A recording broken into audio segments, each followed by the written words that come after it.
What if I could give you a crystal ball and you could see the future? You could know exactly what was going to happen. And let's say you had to have a decision. You had to make a decision about something. Now you have this crystal ball. You can see no matter what occurs, you can see it ahead of time. And then you got to make a decision. How confident would you be in your decision, in your action, if you knew no matter what, how things were going to go?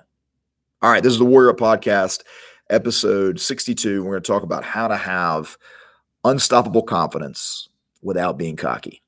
Now, let's talk about a little bit about confidence versus cocky, right? Sometimes that can be confusing. What's the difference between being confident and cocky? I think a lot of times when we're confident, it's not to overlord over people.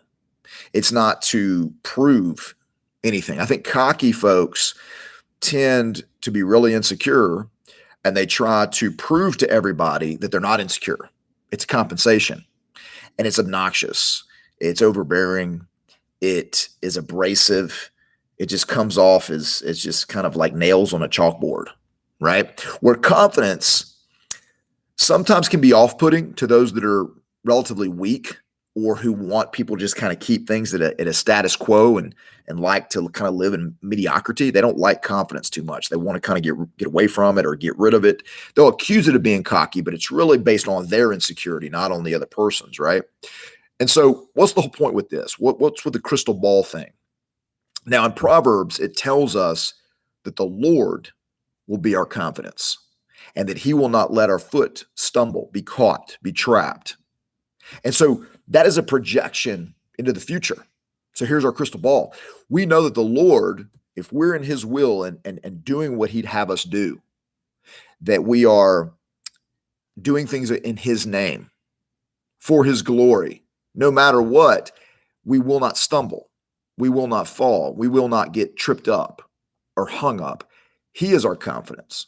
And so if you look at any of those that have been walking in God's will, who were completely convinced about what they should be doing in the Lord, how they should be doing it, what they should be saying, there is an unstoppable, almost like a freight train confidence about that person. I'll give you the number one person, Jesus. Jesus, if anything, came off as super humble, but yet super confident.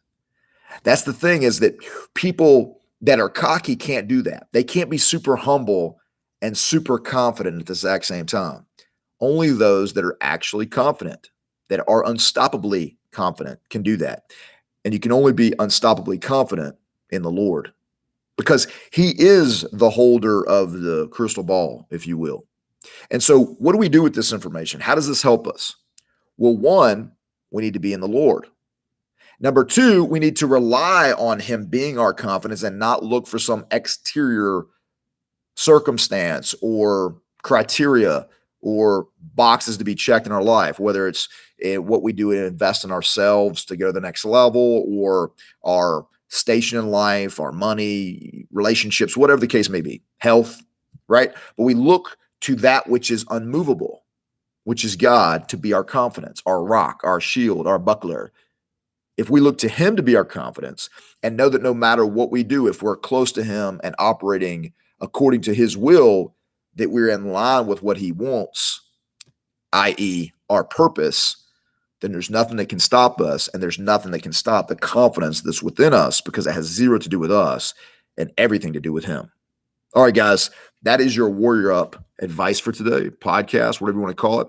As always, guys, if you like the content, share it, comment, and subscribe to the YouTube channel, and I'll continue to put it out. God be with you. Stay in the fight. Peace.